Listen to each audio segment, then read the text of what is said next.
Hey everybody, this is Rydo and we're back to video game news for Monday, December 30th. YouTube is once again either working exactly how YouTube wants to work or broken. Take your pick, in that I scheduled this video and just getting the notification that the live stream is going to come out is just not happening. Which, yeah, there's really no good way to fix that either. So they're just entire streams and entire days that you can get screwed out of those notifications for no good reason. And then there's inherently just this need to have a rabid fan base that and a very tight schedule to work around that. Whereas if you have 1 million subscribers, for instance, then you'll get at least a few hundred or if not a few thousand, waiting at the exact second that you promised to stream. So yeah, some of that is certainly inconsistencies is an issue too. Today is going to be a shorter experience. We can show here that Yu-Gi-Oh! Master Duel 250 million total still going on. But yeah, we still are in the end of the year doldrums, I guess. Marvel Rivals still going strong, very, very strong here. Although I can't help but wonder if there isn't more than a significant possibility that by the time the school system starts back up, once people are back in their offices, people are back in school,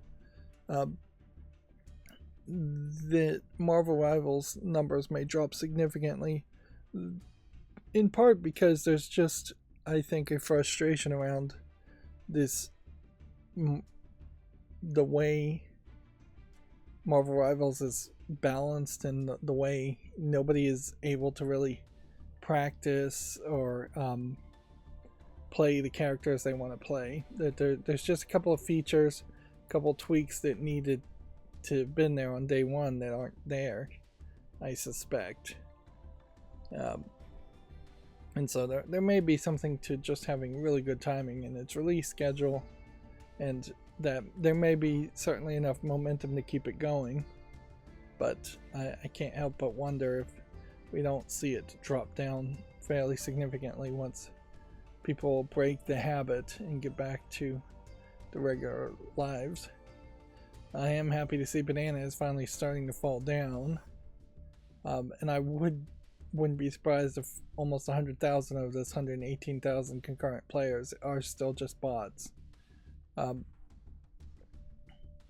Which, a game like Banana would have never made it to the top of the concurrent Steam DB 24-hour peak concurrent player base charts if it weren't for the fact that there was the Steam marketplace.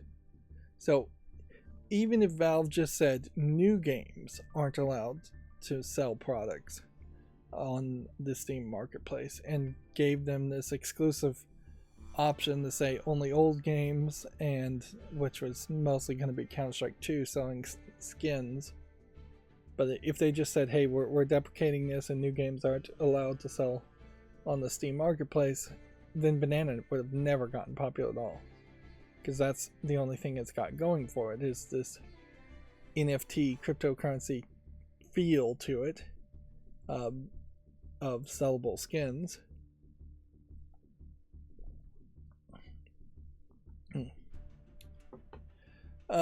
I'm fairly irritated today in that there's not a lot of news to talk about, and I updated the macro just to be proven once again that UI Vision, the version that exists now, is just not working. It just does not work at all. And so there's just this irritants here, and I go in the forum and look for like solutions, and then the forum itself has terrible responses or no responses. So the developer seems to be very focused on adding AI to the product. It feels like what happened is that at some point there was either a change in ownership of, or a change in attitude of the owner and developers of UI Vision to get away from making a really solid product that runs pretty well to instead making a product that I think they're trying to monetize more. Unfortunately, there's not a lot of competition that I know of for making macros that uniquely are focused on working with browsers. So there is one called Selenium, but it hasn't been updated since 2022, which arguably maybe that's the case. That's the better situation, though, is to have one that is maybe rock solid enough that it works. A big problem certainly there too with my macros is that Firefox and Google and Chrome are all changing their software, so you kind of constantly do need updates to, just for bug fixes reasons. But right now it's pretty broken, even after spending a lot of time trying to fix it, where tabs just are opening in completely different places from where they should be.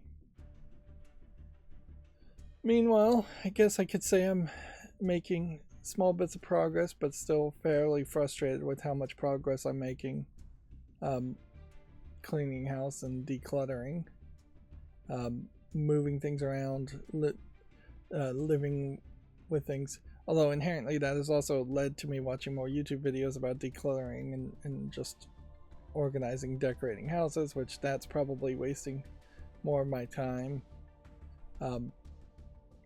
But yeah, I'm not making anywhere as fast of progress as I would have liked to, since it's been at least a month now.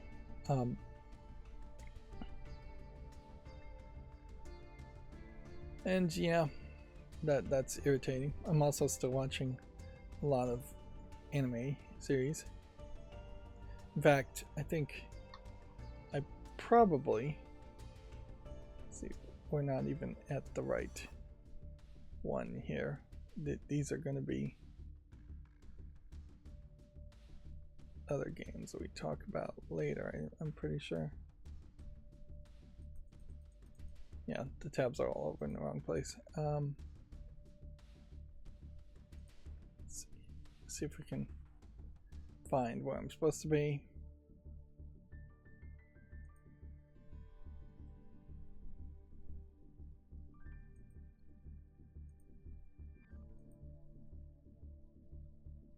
There we go.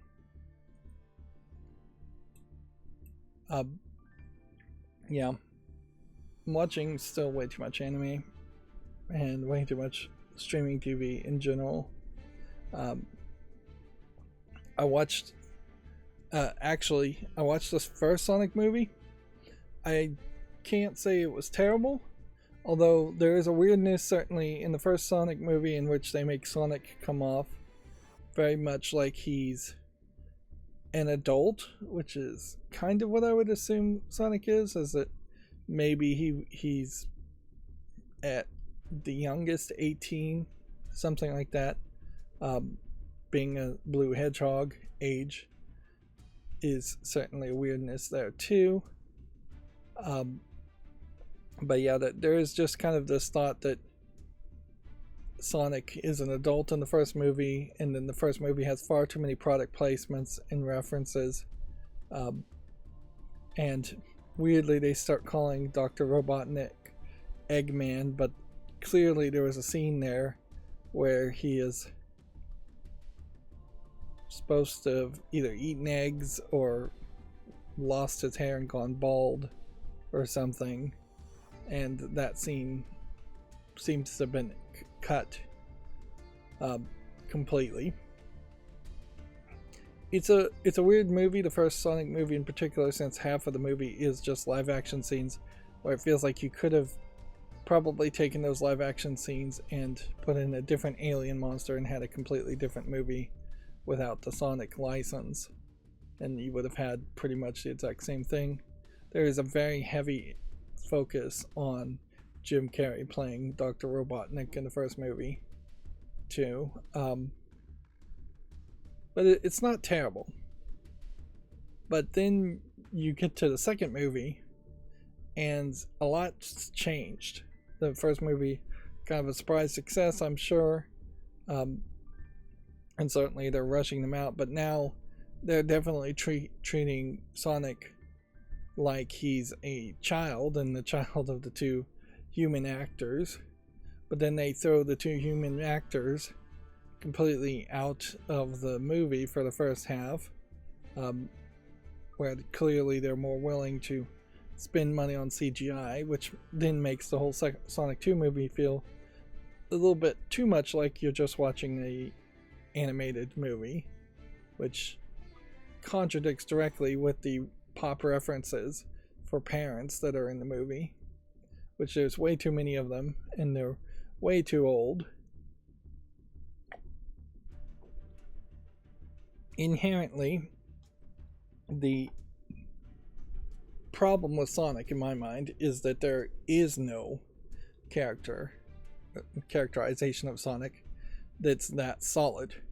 There's been Sonics in comic books, there's been Sonics in cartoons and movies and things like that, and the Sonic in the games is barely anything, because it's just a controllable character.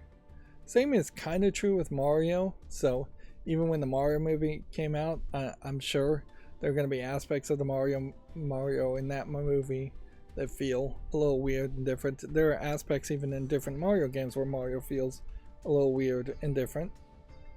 But yeah, Sonic as a character probably is better in movies than he is in video games, because the way the video games are designed are so bad. But if Sonic is in a good game, he's fine, as any other avatar would be fine. But I definitely would say I don't feel like the second movie was as good as the first movie, and I imagine that now that 3 has come out, it's probably going to be slightly worse than the first movie too, hopefully not worse than the second movie. And then they're rushing to a Sonic 4. Clearly they're going to try to squeeze that for as long as can be, but honestly, kids are going to be aging quickly, and there certainly aren't video games directly tied into the Sonic movies. I'd also say it's kind of irritating to watch the credits on the Sonic movies, in that you have these 2D recreations of everything you just saw in the 3D CGI version of the Sonic movie, which, yeah, that seems like they wasted their budget doing that, and particularly just a weird way to kind of remind people that if you are going to actually play a Sonic game, you're going to be looking at a Sonic that looks completely different than the Sonic in the movies. I finished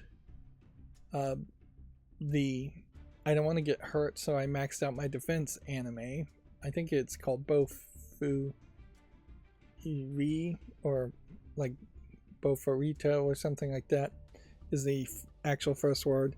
It's yet another light novel to anime translations where the first letter in the Japanese phrase is combined into a shortened word or initialism, but it doesn't still make any sense in English, which that was very much a trend.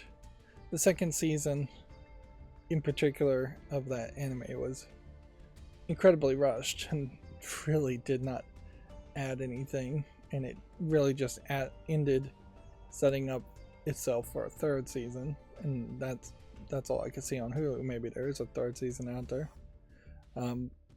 Meanwhile, I'm also slowly watching Assassination Classroom, which I am enjoying that more than I thought I would, and watching Fire Force, which I'm enjoying that a little less than I thought I might, in that it's moving too fast. And then I also started and finished a series that I'm not sure in English if it translates to Rascal Does Not Dream of Bunny Girl Senpai, or yeah, I don't know what that first word is. It's yet another light novel. And in that one in particular, that title and the show itself is fairly tricky, I guess is the right word to say, in that the very first episode you see this girl in a bunny girl outfit, and she can only be seen by this one character, and then you never really see the bunny girl outfit again. The girl stays around and becomes the main female protagonist, girlfriend of the main protagonist at least. Maybe she isn't actually the main female protagonist after all, once you watch the whole series. It's an interesting concept where these kind of weird events occur to all these girls around the main male protagonist. First one is that the bunny girl is invisible and can't be seen or remembered by anybody around her, and he has to save her from basically disappearing from reality. The show, I think, is particularly good. I will say the ending is a little lackluster, kind of leaving it open that there could be more, certainly. But then the episodes right before the ending also take kind of a brutal turn, and so there's some weirdness on how out of nowhere the turn goes. Like, effectively, there is a death that just pops up in what otherwise had been fairly light-hearted romance comedy series. Yeah, I really didn't see it coming. But despite the name and the bunny girl, like, bait and switch intro, I'd say it is a much more high-minded series than the Maxing Out Defense or Assassination Classroom or Fire Force. I'd say Assassination Classroom might also be a little bit more high-minded than you expect.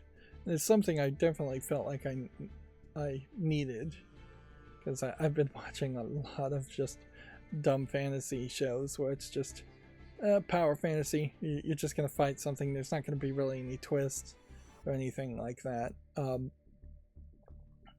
You're not going to have to really think about it. It's very much just turn off your brain and look at the flashy graphics.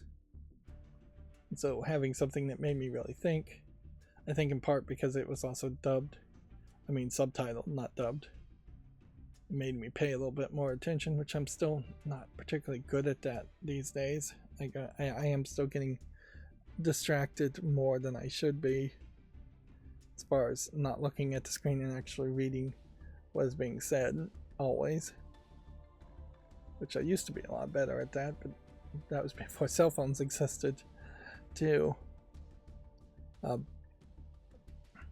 But yeah, I definitely would recommend Rascal. I think Rascal in particular is a mistranslation of what the word is that they should be using. Maybe delinquent would have been a better translation of the word. But yeah, I'd recommend watching that one. And I'd probably watch some stuff on Amazon Prime too. And see, here's kind of like a great example as we're scrolling down Steam. And yeah, today's was going to be a shorter stream anyways, so warming up is not a terrible idea. But yeah, after watching the Sonic movie, I am really not anywhere closer to feeling the need to play Sonic Origins, for instance. There really is just no connection there, where maybe younger kids would want to play Spider-Man, Marvel Spider-Man, after seeing the Spider-Man movies. Or vice versa. It's more likely that after playing the Spider-Man games, or any Spider-Man game, you'd want to see the movie. I definitely feel like it probably goes more in that direction, where you play the game first, then you go and watch the movie, the more passive activity. This game gets promoted quite a bit. If you can pay for front page placement, it almost would make sense. Then we could figure out what companies really want you to see their games. Although, according to the algorithm, this is not paid placement. But because I have a game that is tagged similarly in my wish list. Speaking of paid placement, I've realized how terrible my grocery delivery app is as far as trying to just go in a category. So I want to look in the pantry section. I want to look at most popular things in the pantry section. Can't do it. It just doesn't work. They have some kind of super cookie that will just recommend things that you've already ordered or things that they want to advertise to it. If you filter through alphabetical, still can't do it. You're getting things that are clearly not in alphabetical order, still being advertised to you, still being promoted to you. I'm sure people can relate similarly to like Amazon.com. If you search something, you have to often go pages and pages down before you're really past the point of things that have been placed in by that are really just advertisements or paid placement. I'm not sure Steam though really is that so much that case.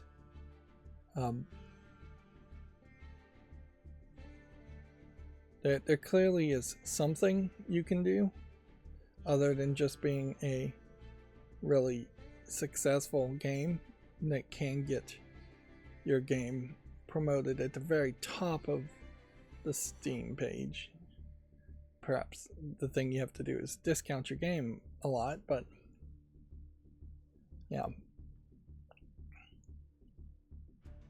It clearly is a case where brand new, really small games are not in the algorithm of things that are suggested on the front page of Steam.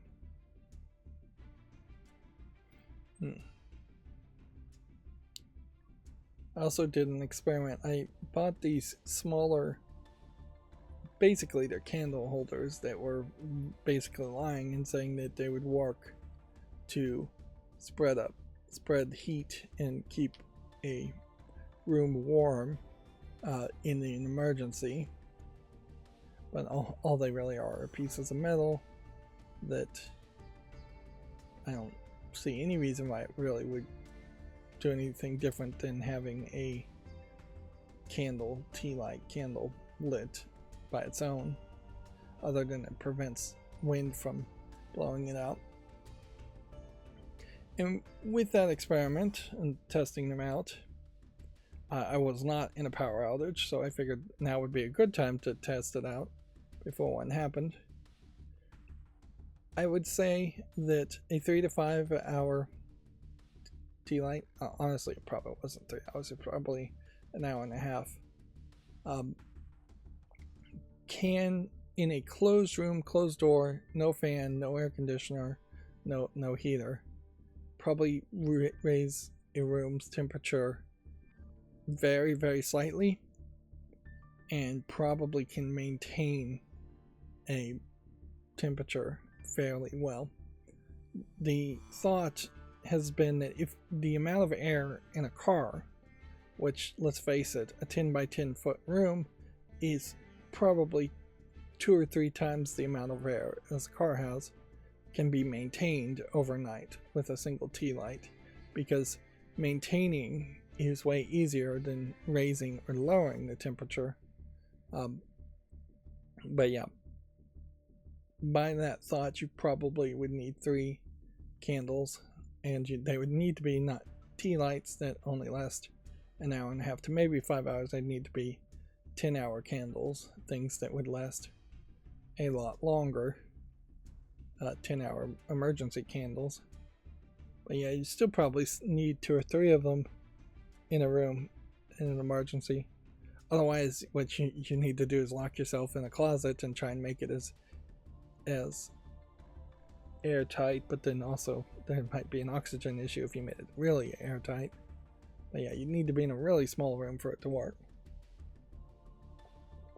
Don't get me wrong, you would appreciate it certainly if the power has been out for a very long time and you're dropping into the 60s, 50s, or 40 degrees Fahrenheit. Any bit of heat would be appreciated at that time. But yeah, it really only worked at the beginning when I stayed in my room completely. As I started to open the door and walk back and forth from the bathroom, from the kitchen, things like that, every time I walked through the door, the temperature would drop. I'm gonna open this up. Let's see. 3 of the Cartoon Network games, which is not this, because this is Fox, have been, I believe, delisted at this point from Steam. Which, yeah, Cartoon Network's website has been taken down, and I think there's still a Cartoon Network channel, but the history of it and the people actually in charge of it, I think they really have it just kind of in maintenance mode, and that's kind of it. Yep. Let's see, is there anything else to even talk about? So, even in the warm-up section here, I'm really not accomplishing much because I'm not really accomplishing too much outside to talk about. Yeah, and every day the thought comes closer is that maybe I should just start focusing on making video game footage. But yeah, if I was going to do that, then the first decision would be to just pull out a whole bunch of garbage bags and start throwing things willy-nilly in garbage bags, which is not really a smart move. I mean, I'm already halfway through organizing and decluttering the house. It'd be kind of silly to throw away all that progress. But I also do wonder if it isn't going to be another month. In particular, it may very well be another month, just because December in particular is not a very good month to get anything accomplished. So yeah, as far as news goes, I'm not the only one not accomplishing much. As far as Video Game Chronicles, nobody's working until the new year, which yeah is gonna be a couple more days. And so yeah, we have, ahead of Sonic 3's release, Sonic 4 was greenlit. It is an interesting thought to see if Paramount in particular might be getting a little too much in bed with Sonic, in the sense that if all of a sudden Sonic movies stop making money, does Paramount have other movies to make? And I guess the answer is probably no, because most movies these days are too expensive, and there are fewer and fewer being made, and fewer being made that are good. One thing I will say about the Sonic movie is that I'm kind of glad they put a distinctive bridge here between his two eyes, and it isn't just one big eyelid. And in the first movie they show this blue lightning unlimited amount of energy. I think it's kind of crazy to say it's an unlimited amount of energy, but then they kind of don't talk about it at all. They show that he has it in the second movie, but he doesn't really use it and they don't ever really explain what it is or where it's coming from. Where you could have easily just said he vibrates so fast that he creates a bunch of static electricity or something like that. They also show that Sonic, while fast, is flawed in that in the first movie he can't hit very hard, and in the second movie they show him flawed for being a child and childish. They also show the rings and make the rings magical portals that teleport you to other places, which is not outside of the realm of believability in the Sonic games. If anything, that's kind of exactly what you see in some of the games. But then they don't explain how you get more rings. So in the first movie in particular, he's kind of wasting the rings, and I'm like, how do you get more rings? Like, is there a planet you can take your last ring to and go get more, or can you create them? Can you build them somehow? He drops his bag of rings a couple times in the first movie, but it's not like he gets hit and they fly out of his body like in the video game. I wouldn't say Sonic's terrible as far as a kid's movie though, but yeah, I wouldn't really call it great either, although most kids' movies are not great. There's going to be a full-length, I think, actual Bluey movie, not just a full episode length one like The Sign, but an actual, this is going to be an hour and 20 minutes or longer Bluey movie, which I don't know if the audience of Bluey is going to be old enough to sit through that, really. I think they may be reaching too far on that one. And then the only other things we have from Video Games Chronicle is they've unlocked some Patreon content, The Rise and the Fall of Dreamcast, which, yeah, I don't see any real reason to that, to listen to Video Games Chronicle about that. I did watch a couple of new YouTubers using the Godot engine to make games. I found one that is a basic tutorial on making Pong, and it does go to show, certainly with the Godot engine, that there's a lot less coding and a lot less text than I needed using C++ to program Pong in particular when I did it decades ago. Pong originally not even built using computer programming language. It was originally built using hardware and oscilloscopes screens. So yeah, Pong is kind of unique in its programming. But yeah, using the Godot engine, you skip out on a lot of the underlying stuff that you wouldn't want to have to mess with, as far as drawing pixels to specific spots on the screen, and frame rates and things, and timing, and just in general collision detection, and all of that is built in.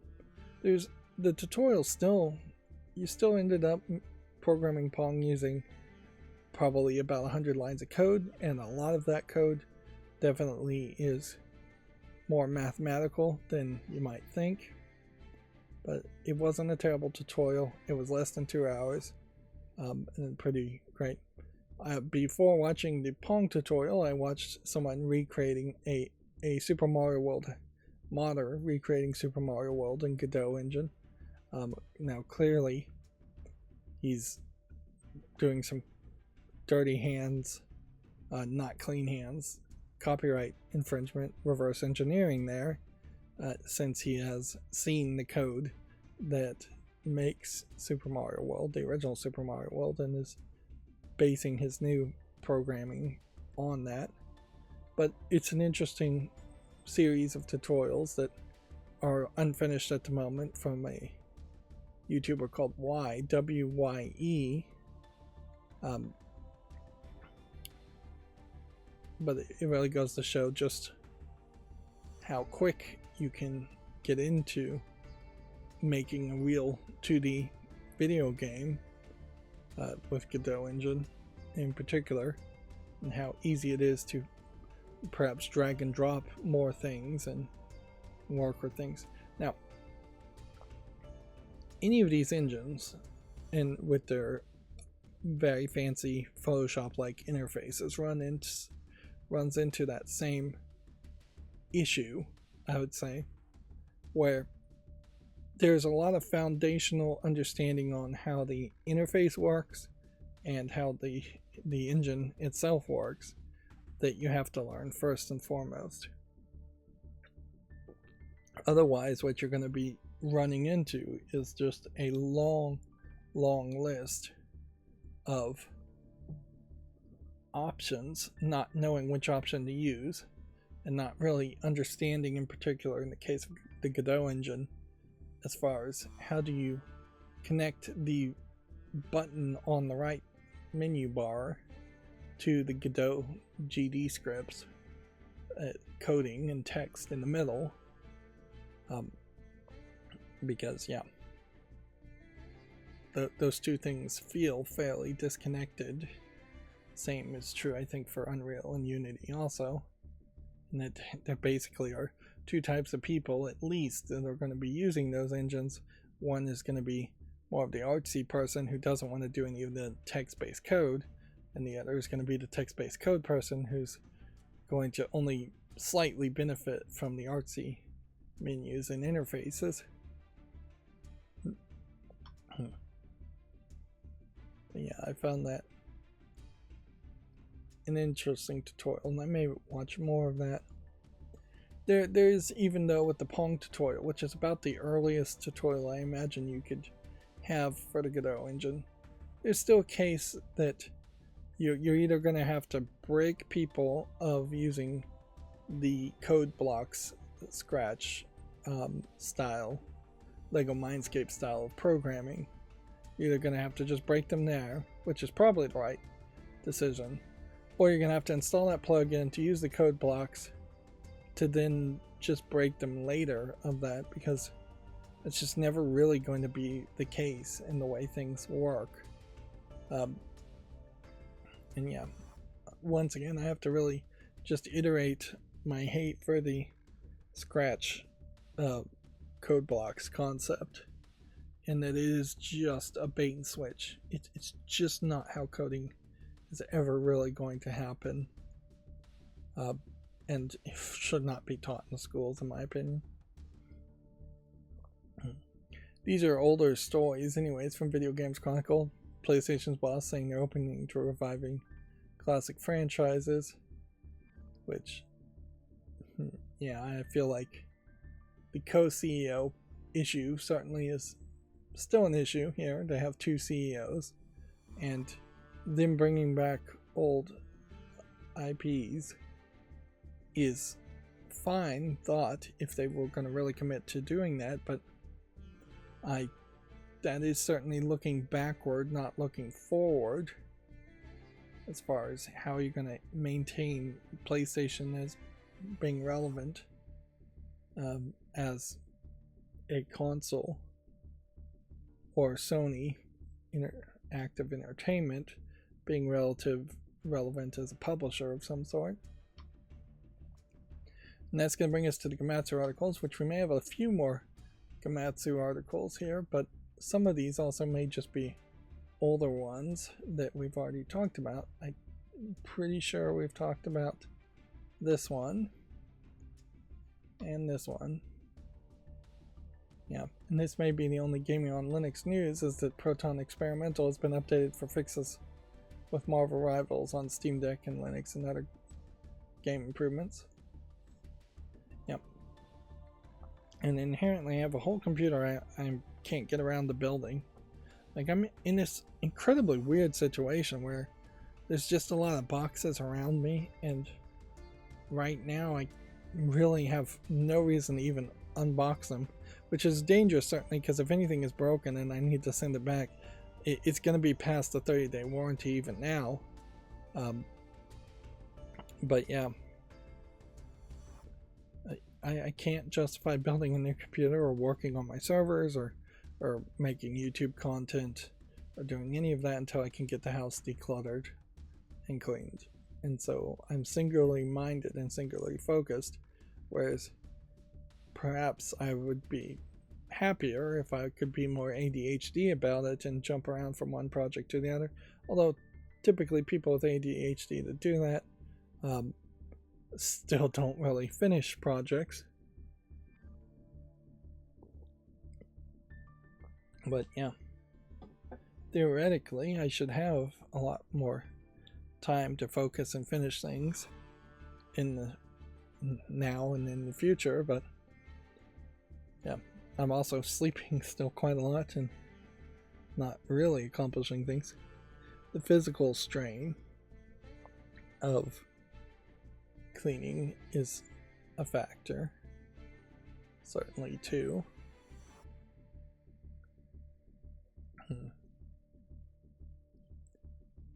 It is, I guess, worth pointing out, though, what games they're focusing on as far as ProtonDB.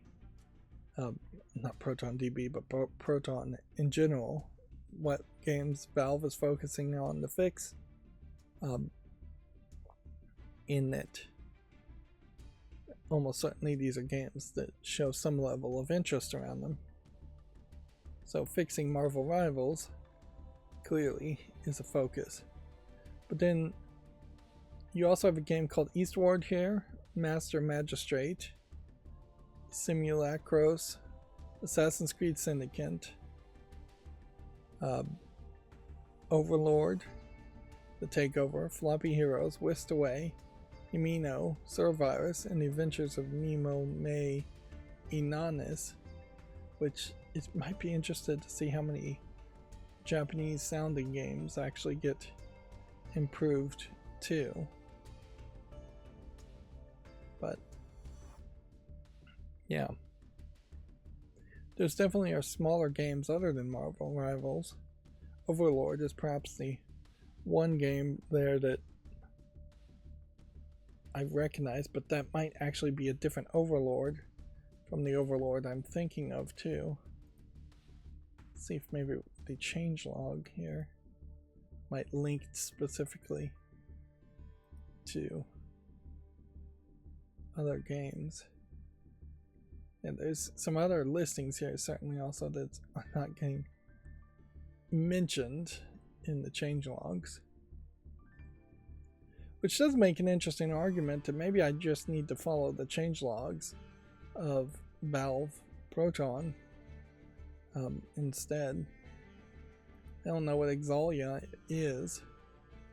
It's a service adding gamepad UI to traditional desktop games. So, interesting. Of course, here we're on GitHub, and there's not, I think, a great way, let's see, in a changelog to know if I wanted more details here. It would be in some kind of git commit or fork merge or something like that. It would be under the blame section, which is a funny phrase certainly. And all I could really do here would be look at the revisions here of the changelog, but that is the revisions directly to the changelog. And you can see most of these are just marked down changes. And yeah, I can't even click on these to actually see the older versions of the changelog's history. So it'd have to be a pull request that was closed.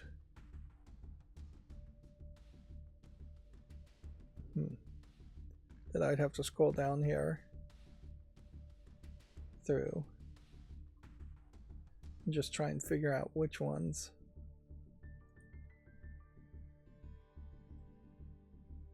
Yeah. And see, that kind of goes to show that the best way to probably do this would be to search. But it goes to show that GitHub and Git in general is still kind of a complicated thing. There's a possibility that those updates were also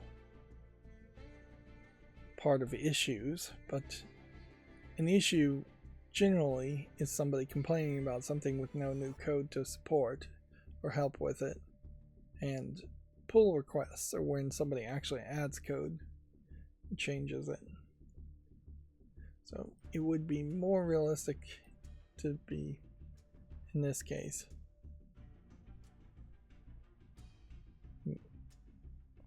But yeah, you would really just have to scroll down here to try and figure out where that update came from. And you can see that there's a whole bunch of pages of this. So yeah, they're working towards their next release, which is no due date, but apparently 100% complete. And that was the last time they made a milestone for Proton. It just generally means they're not using the milestone feature. Anyways, that has very little to do with video games. Then that's going to bring us back to Gematsu articles. Falcom is going to release an unannounced PS5 port in 2025 in Japan, which is to basically saying nothing at all.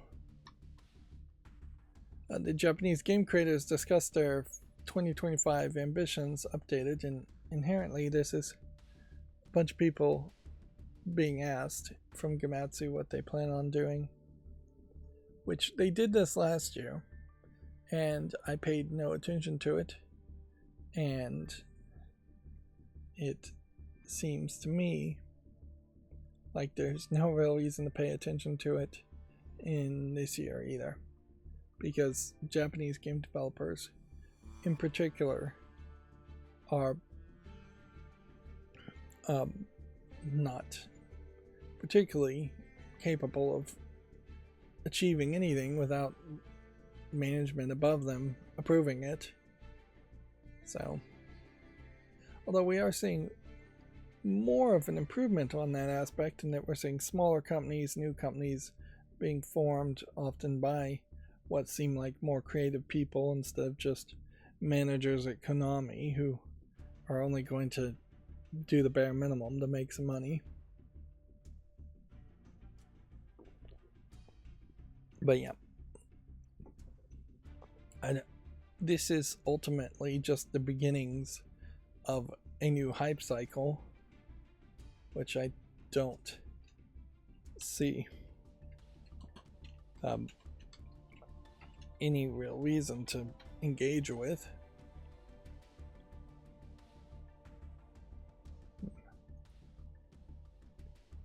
I saw this. Apparently, I've many times suggested the idea that if I had infinite money and time, I would make a website like IMDb for credits of people who have worked on different games, and so you could actually follow the people that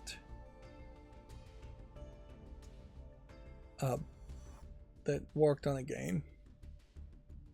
Well, apparently Moby Games already has something like that. We can see, and I just saw this on another YouTuber's using this, that the most researched games here are a list of games I really don't recognize, but then you have most researched professionals on top of that, and then specific companies, and then groups. And then, so yeah, I have to admit ignorance here, I think, quite a bit. Let's just click Martin James Brown here, in that it seems like something like this already exists. It is weird that so many mainstream video game journalists that I followed, in fairness, a lot of who I followed in the past have just been Giant Bomb. It's weird that they don't talk about it constantly, and that there isn't a just desire to talk about it constantly. Even GameDeveloper.com seems to have not talked about it. Although maybe they did talk about it and it just flew over my head. Like, I definitely have heard of Moby Games before, but I just thought it was another website. But yeah, here's exactly what you would want. It's already been done. And that you get a small biography of the person, and then you have credited on several different games that this guy works on. If we click full credits, then you can see a longer list of what he's worked on. Perhaps there isn't a system or algorithm here that would let you see who he's worked with, but inherently who he's worked with would then link back into the specific game that who he worked with at that point. There's LinkedIn, personal blogs, specific interviews. You can contribute to this website too, so it is a whole Wikipedia type thing.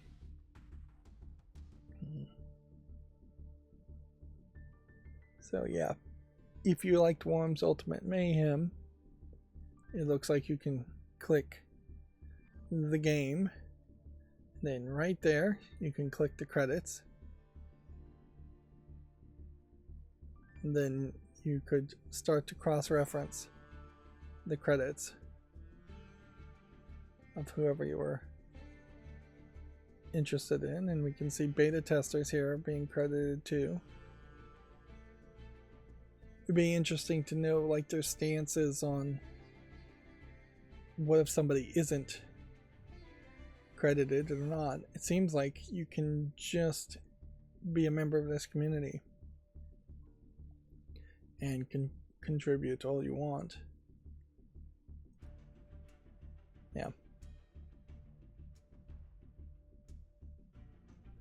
So, yeah, it does seem to me like I was just ignorant. Now, the next step, certainly, for me would be to ask, how can I best use this information that I've learned? Because day to day, I probably wouldn't use it, and live stream versus live stream, I don't think I would use it. You do have a This Day in Gaming thing that I think I could probably use that as far as just here's some extra news. You do have news sections, but I don't think the news section is going to be anything more than updates to their own website. So yeah, This Day in Gaming is probably the one thing I could possibly cover in two different ways. So yeah, 50 years ago, WMS Industries Incorporated was founded in 1974. Is that Williams? Yeah, Williams Electronics. So, you know, it would have made a bunch of arcade games, Robotron 2048. But yeah, they would have also been pre what we would consider modern arcade games too. I imagine that they would have had pinball machines, and maybe even non-electronic pinball machines 50 years ago. Maybe electronics. And then a game called Is No Good. 37 years ago. Notice there's a fairly large jump there, and a fairly large jump here. And this might specify just how few games would actually be released on December 30th. It also might specify too that there may not be as much information as there should be in mobile games, which is very believable too, in the same way that I could imagine just not that many people are a part of that community. Now, there is always this danger, certainly, that I get into a new website and that there's some huge controversy around it, like Reset Era is kind of a great example of a website founded around controversy in a lot of ways, in that they didn't want to be part of the previous websites that they were on, and then they became well, Reset Era thought that the site that they were previously on, I can't even remember the name of it, was full of just too much right-wing people, and then Reset Era launches itself and becomes extremely SJW-y left-wing in its postings. Which, yeah, that political divide is just destroying the internet everywhere, but in video games in particular, it's kind of silly.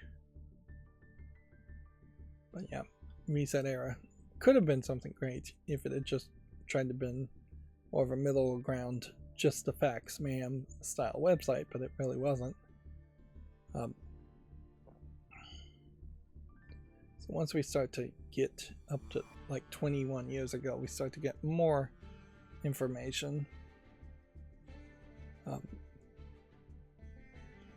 far as games coming out. So as I start to scroll down, this list may get a lot longer. Now inherently though, this also, I think, is kind of boring, and my streams already go fairly long, so even doing it now, I really question whether there should be a This Day in Gaming section. And if there is going to be a This Day in Gaming section, I can't help but wonder if it shouldn't be really at the beginning of the warm-up section. Yeah, that would be really where it needs to happen, is in the warm-up section when things are kind of less relevant. Most of these games, as I look at them, aren't particularly relevant games either. And it is worth pointing out that, yes, there are hundreds of thousands of games that aren't really worth talking about anymore, and weren't really worth talking about when they first came out. Well, weirdly, you get kind of like a big bump in 2021. Not even really a bump there. Still not a lot of games coming out on December 30th, which makes a lot of sense too. Inherently though, if I was looking at this at a different day, probably would work a lot better. Back to the Gematsu articles. Let's see. Shinonome Abyss, the Maiden Exorcist, has been delayed to 2025. So we're going to start getting delays announcements, although really late delay announcements. SNK Corporation has established a King of Fighters studio to make a new King of Fighters game, I think. Bustling World has a features trailer, and Racketeer, an Item Shop's Tale HD edition, has been announced for PC. Which, yeah, you can go ahead to the Steam page there of the original game, I guess. See that it is overwhelmingly positive. Shopkeeper slash dungeon crawler RPG game. But weirdly, for a 2010 game in a 4:3 ratio, 2010 I guess is pretty far back, but I can't help but wonder if the HD edition is going to be a full-on remake or if it isn't just going to be kind of a low effort, turn it into 16:9 by stretching it experience. Certainly old enough game. Also puts a weird situation as far as you really shouldn't buy this game, but I probably won't run into that problem. But yeah, I could see that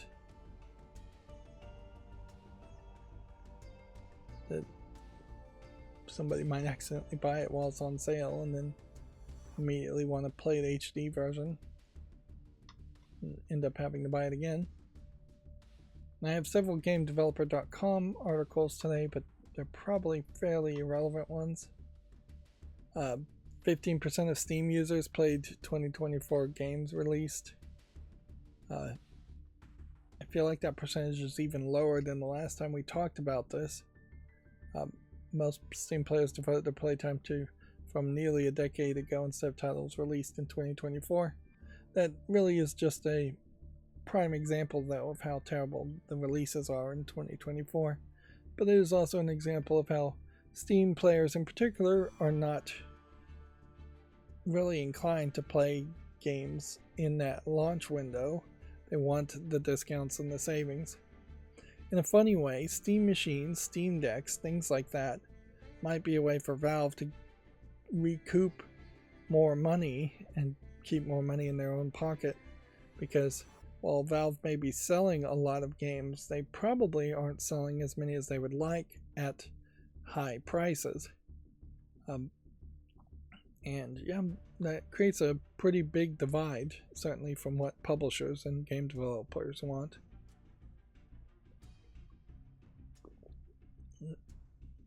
But yeah, it's almost becoming something like the theater Broadway model, where you would have something like Hamilton playing in theaters for years, if not decades, and then eventually you might put it out in theaters and have a movie made from Hamilton and sell tickets a lot cheaper, because it's still going to be way more expensive to get a theater ticket than it would be to get a movie ticket, although there's an extra investment certainly there to make a movie version of a Broadway play, and certainly that doesn't happen for many of the Broadway plays. So my example here is not really a great true example anyways. My point being, though, is I think that there is a tier of day one purchasers that is going to potentially get smaller and smaller, but then probably level off and be about the same. And then there is going to be a second tier of all other gamers who buy games used or buy games on sale. And it's no surprise that developers and publishers hate used physical games and thus are just hating on physical games in general. There probably is a happy middle that if it was direct sales of physical games instead of GameStops existing, then they probably wouldn't hate on physical games that much, particularly if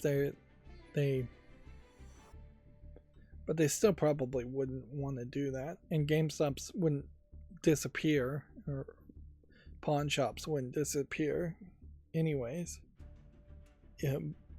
So yeah, I don't think direct sales of physical games would ever happen. But yeah, it's hard to even really pick out where that 15% would be. Apparently it was 17% in 2022. I guess it is just big games, Marvel Rivals, Helldivers 2, Baleotro, all of which of these games well, particularly Helldivers 2 and Marvel Rivals, need a player base to play day one, otherwise you're never going to catch up.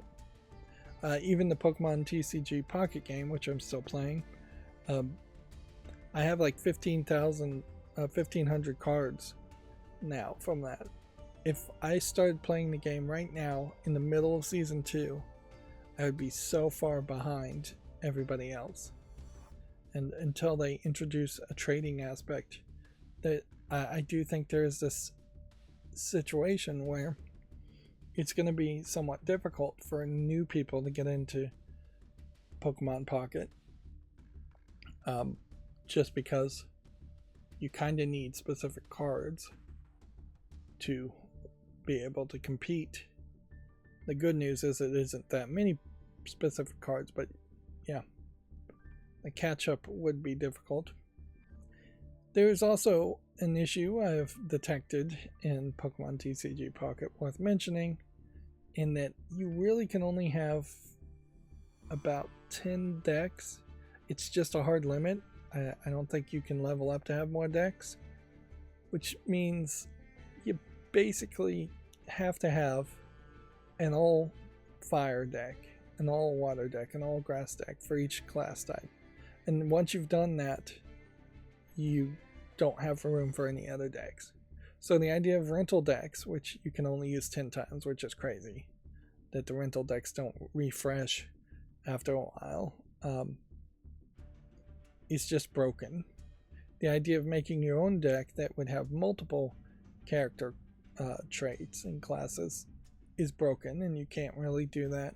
You can maybe make one deck like that, but particularly with every new expansion, you're going to get new single player challenges, and the single player challenges always are: beat this deck with all fire, and beat this deck with only 1, 2, or 3 star rarity cards.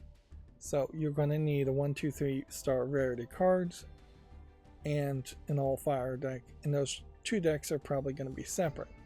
Maybe if enough cards come about, you could make a 1, 2, 3 star all fire deck for each of that, then make like 1, 2, 3 star for water, and so on and so on. But even if you did all of that, you still don't have enough room to make any fun decks or anything you want to experiment with or do anything. And there just doesn't feel like there's a lot of room for experimentation or fun in Pokemon TCG Pocket right now. There just aren't that many cards. The strategies are blatantly obvious and super easy. You can tell if you've lost very quickly and just concede, because there's no randomness to it. There's no trap cards, there's no counter effects, there's just nothing like that, really. So it's all very simplistic and straightforward. Makes the games very fast, I will admit, but it also makes the games fairly boring.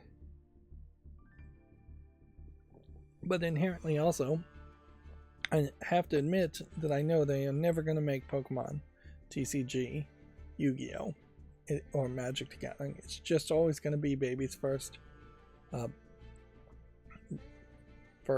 card game. So I know it's going to be simplistic, and I know I'm really not the audience for it to be playing it in the first place.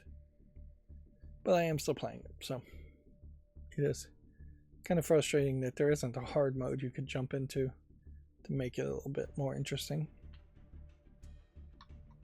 I think the rest of GameDevelopers.com's articles are just their wrap-up stuff. Top 5 trends that defined 2024. I think we already went through this.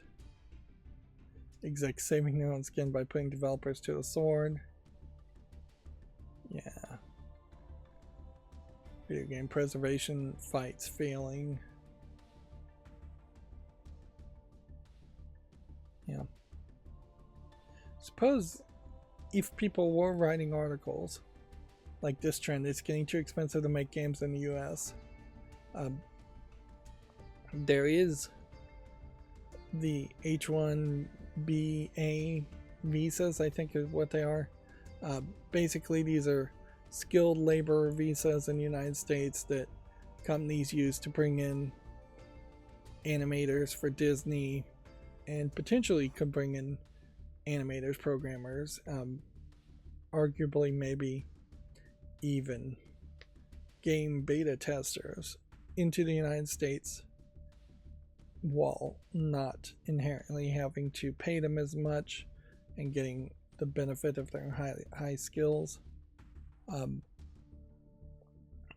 They maybe a lot of companies like to do that, and there's a lot of debate around that, because certainly if you're hiring foreigners, you're not hiring Americans, and that doesn't help the unemployment rate, which is really high as it is measured, and almost certainly way more larger as a number, as far as there's a lot of people that have just dropped out of the work market in the United States and are not being counted.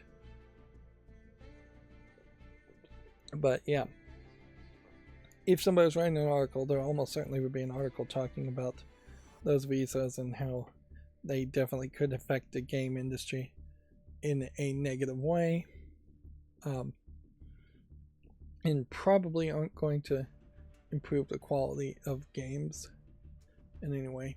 Although inherently, particularly as far as game development goes, that you really could just hire out an entire company in a different country, in like India or Korea, and pay those employees less to make a game. And that's the way it's been most of the time anyway, so I wouldn't be surprised if the visas are particularly not that much of a issue in the game industry as much as it might be in so many other industries.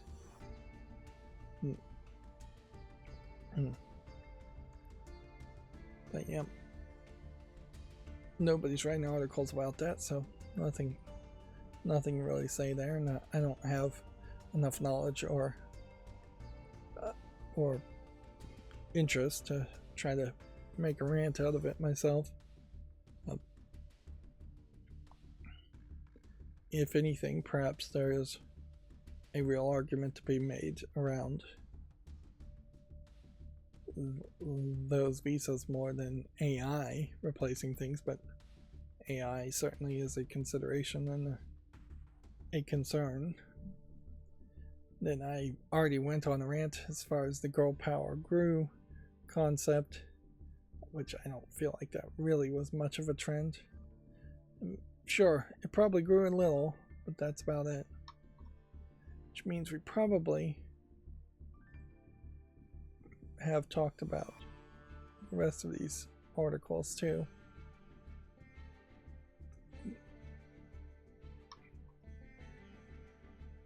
Let's see, so let's just kind of scroll down here. I can't inherently get my macros to catch up to where the newest news is until I can get the macros to consistently run and work. Yeah. We may not have talked about this listicle. This Indica game definitely seems to have gotten a lot of coverage from Game Developer, although weirdly no real coverage otherwise. At this end of the year, I am trying real hard to find new sources for game coverage, but I still very much am in a case where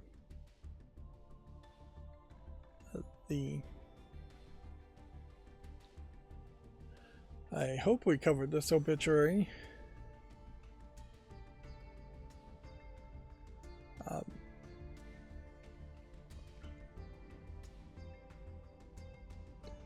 I'm still in this weird situation where the people that I'm following that are covering games and talking about games are not talking about a lot of the games that I'd like to hear people talk about, and then instead are kind of either not talking about games much at all, or talking about fairly old games. Player One podcast is probably an example of that in particular, in that they're still obsessed with and talking about Sea of Thieves. And the YouTube algorithm isn't particularly much better in that just last night they're promoting and suggesting to me Skyblock Minecraft videos. So my YouTube algorithm is not particularly good at talking about video games. And yeah,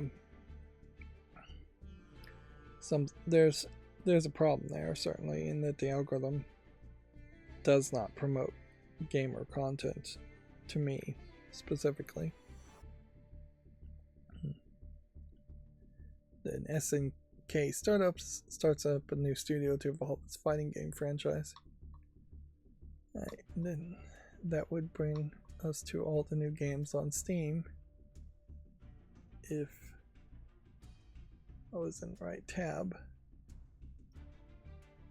Let's see, we already talked about this one, and this one, and that one. And then the rest of these are some of the games when I ran the macro previously that I need to go through, but then there's going to be a whole nother tab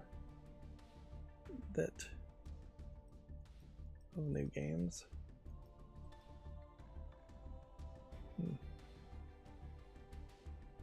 One shot. I'm not sure what one shot narrative fantasy adventure game is other than a walking simulator.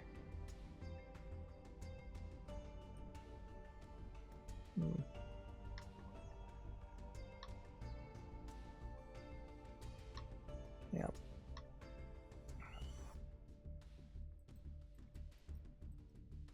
So I guess that's the thing I need more than anything, is I need suggestions on new content creators to follow at the end of the year.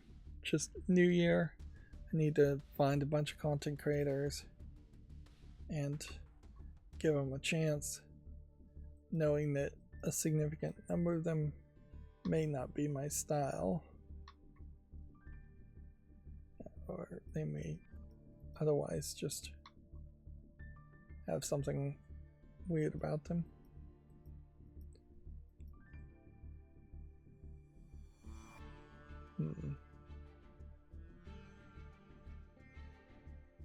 This is an interesting anomalies game in that it's clearly just asset flipped or content.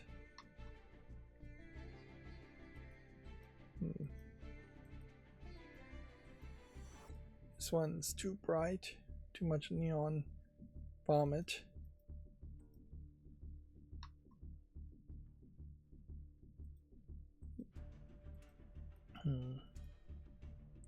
That's gonna be no too, so I have exactly 2 tabs in this window.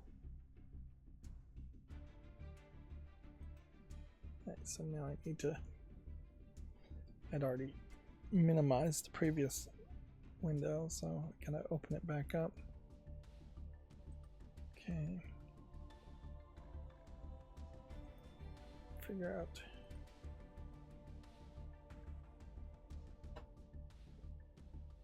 which one's which. Okay.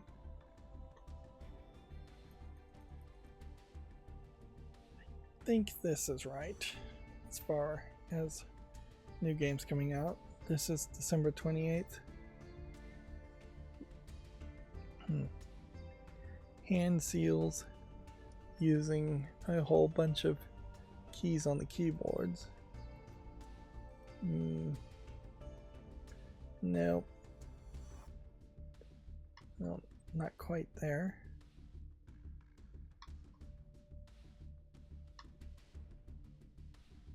Let's see. Give that a chance. There's certainly something to be said about how can I be quicker and higher energy when going through these games too, because it really has become this kind of laid back experience. And I will also say, yeah, I haven't completely forgotten about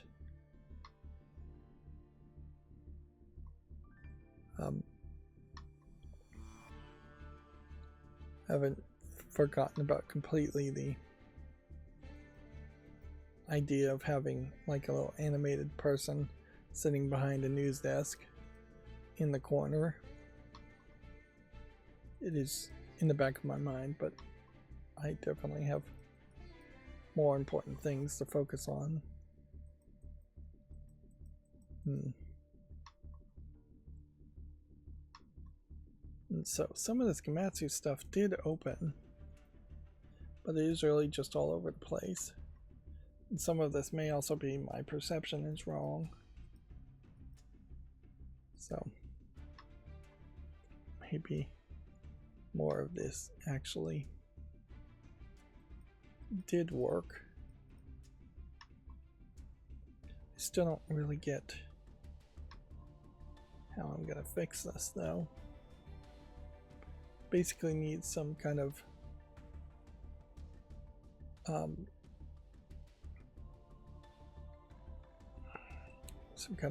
anchor tab that knows to go back to that specific tab always to make sure it's in the right group of tabs window.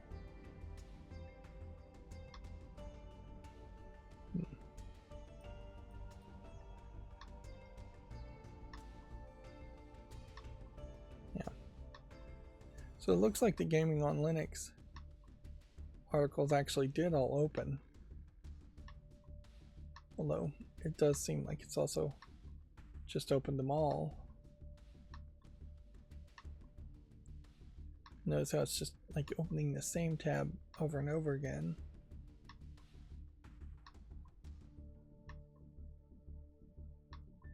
That's because of the curation problem, I think. Maybe that alone could be part of the problem, but no, because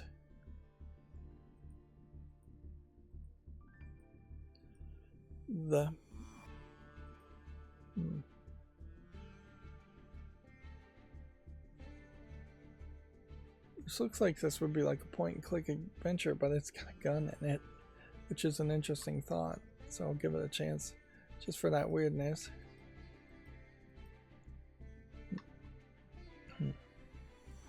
Can't help but wonder if some of this isn't just due to the shotgun roulette situation, or shotgun gun games being the next meme.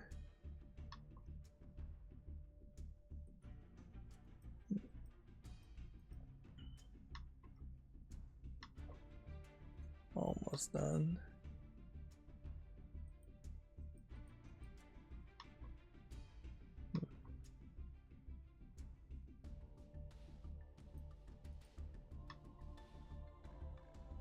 And see, that's December 28th, so that was just like 4 tabs that I want to make YouTube shorts on, so I can't help but wonder if there's yet another group. Let me see.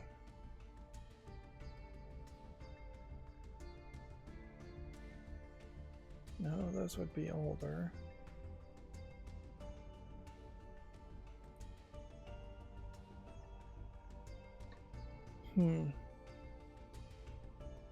So here's what I'm of the opinion of.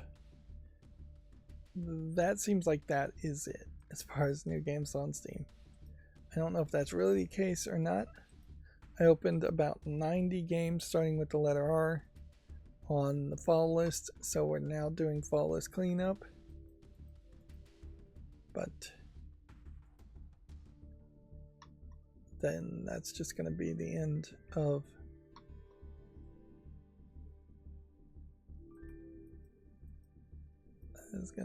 that early access game VR Minecraft clone. It's kind of crazy that Minecraft doesn't have a VR built-in functionality.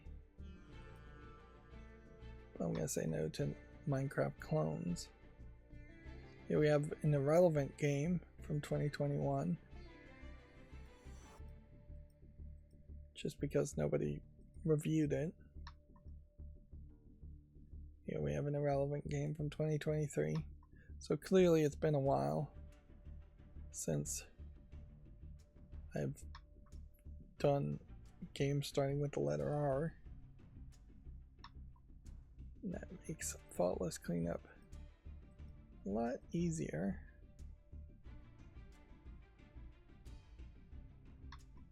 There is still a problem that a lot of these games are just the kinds of games that are still in early access after years. I feel like this game in particular I had on the fall list because it was a childhood friend turns into a romantic friend as they age, but then there's younger versions of that childhood friend. So you can see how in the screenshots start with very young to eventually, I assume this is all the same girl, very old, or not very old, but old enough to be in a romance situation. Yeah, I feel like in particular I put this on the fall list just to see if it would get taken down. Which, in fairness to Valve, if something does get released on the Steam storefront, it tends not to disappear from the Steam storefront after the fact. They don't tend to go back and look at games. In fact, I don't recall ever there being a situation where somebody's come out and said, hey, Valve delisted our game. Although a lot of the games that are on my fall list do have like publishers and developers that have just been banned from their store, so I wonder if maybe there's some non-disclosure aspect to it, or if perhaps there is a element of guilt around those who would be kicked off the Steam storefront that they don't want to admit to. First person puzzle game that has only 17 reviews, 100% positive. Might make an exception there, but only because I kind of like these kinds of games. But yeah, you can notice that a lot of these games are just mixed, and that makes it very easy to eliminate them from consideration. Of course, there are also a lot of games that are just getting put on the wish list, which is only going to make my wish list bigger than it needs to be.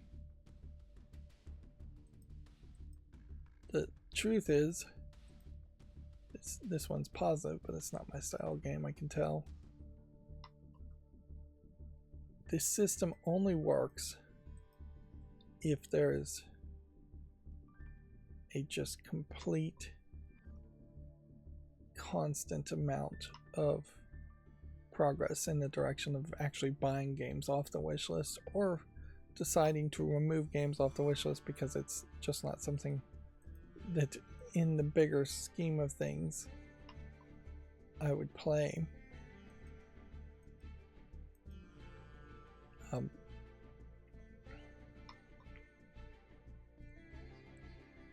yeah,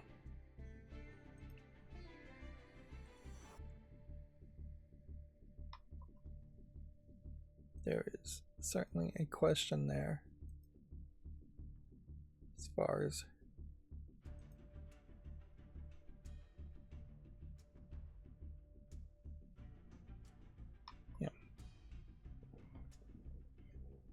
how is that system supposed to work if I'm not playing new games, if I'm not purchasing new games.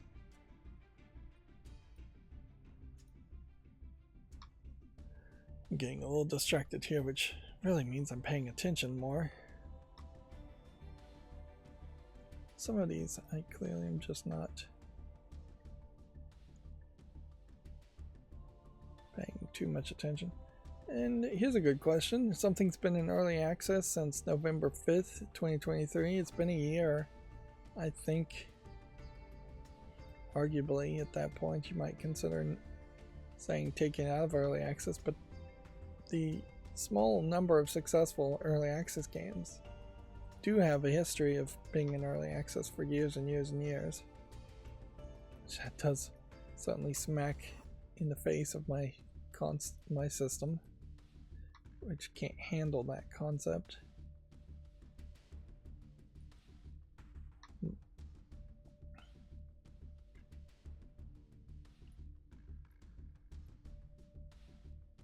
Early access since 2023 at least.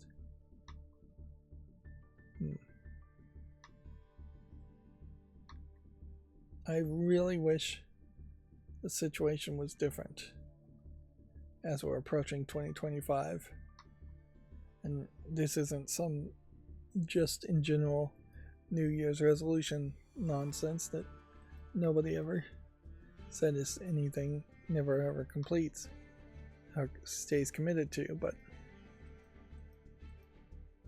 yeah, I wish that I was just in a different situation, and there's a possibility I could be in a different situation by this time next year, a much better situation, but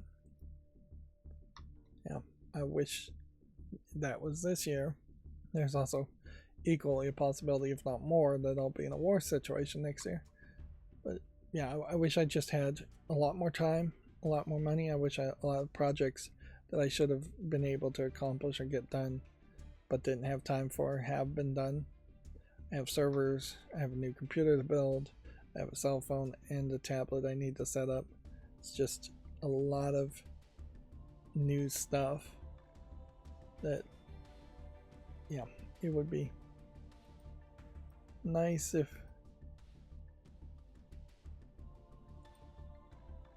that was the case. I wish I had 10,000 subscribers, not barely 1,000. Honestly, I wish I had 10 million subscribers.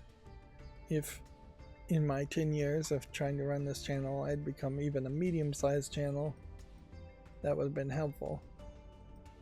Yeah. It certainly would be nice if there was any kind of income coming in at all.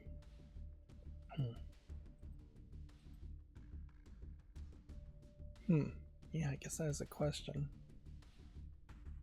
too.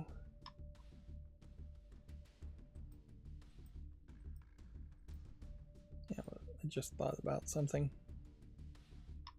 as far as self-employment taxes and all of that, which is just more complicated than. Wish more girl games actually get reviewed and played. Guess we'll leave that at that. I'm not sure where girl games really even start to integrate themselves.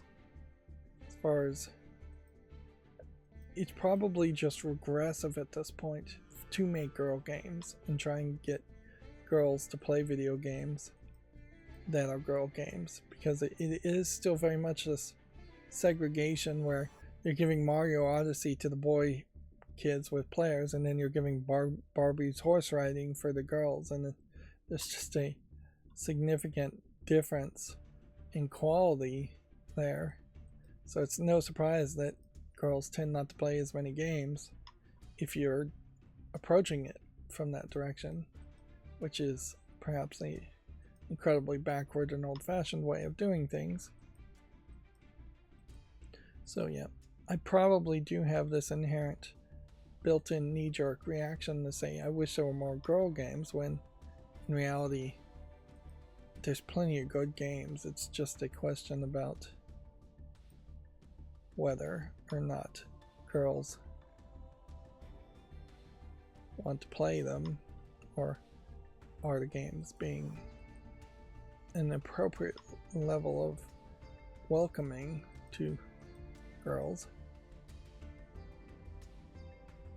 I wouldn't be surprised if there is a certain level there, in that the ever increasing number of online games, like Fortnite for instance, may very well introduce misogyny from older people and just jerks online into the mix to drive out women, well, girls in particular. That does make an interesting point, though, in my mind, that what we need is a 1 million moms, 1 million older sisters to play video games, play online games, to effectively balance out and drown out the misogynists that exist, whatever percentage of that really are online. Of course, they tried to do something like that two or three times, and what was one of them called? Like Bully Hunters, I think was one of them. And it didn't actually work or go anywhere. It was almost certainly a charity scam type experience that was trying to gain funding.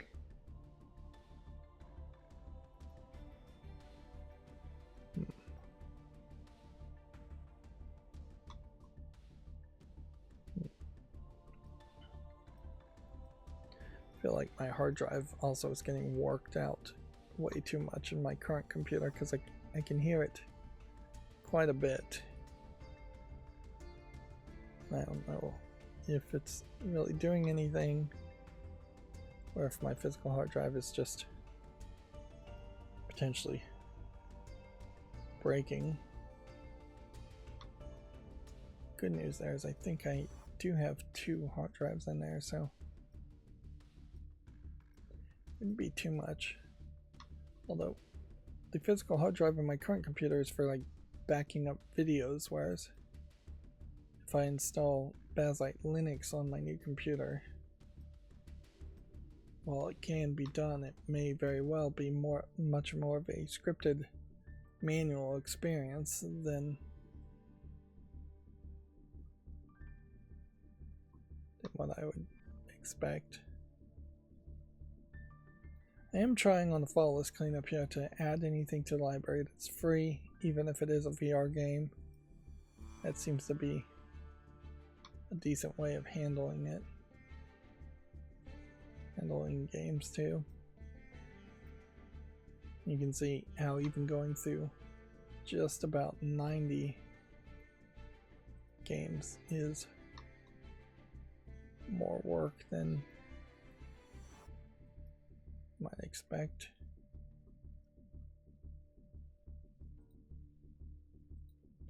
And clearly there's some games here that if I played, very few other people would play them, and that is the avenue in which I would need to go to make my channel improve more. But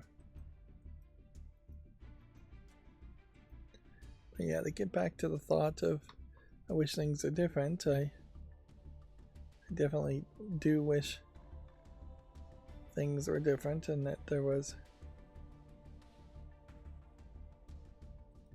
I guess, the win the lottery hope that everybody has, where I can be more laid back.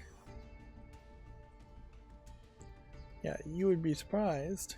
Well, I don't think you would be surprised. I think most people know this, but don't dare say it out loud. How much can be solved just by having money, more money.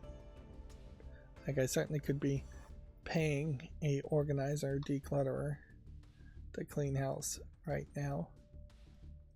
I certainly could be more laid back about my YouTube channel. But yeah, I could possibly even pay some IT people to work on projects for me or get them set up for me, so I don't have to do the monotonous parts. All of that would be nice. So yeah, I guess that's a weird end of the year things. I suppose by Wednesday we'll be into 2025, and so I'm ending on a lament of just, I wish things were different and I wish things were better. I wish things were better for everyone, and I imagine most people wish things are different and better. And yeah, I wish my macros would have worked, because this stream and the past few streams have been a mess. Anyways, that's going to be it for this stream. As always, I ask you to like, share, subscribe, comment, and keep on watching. Thanks.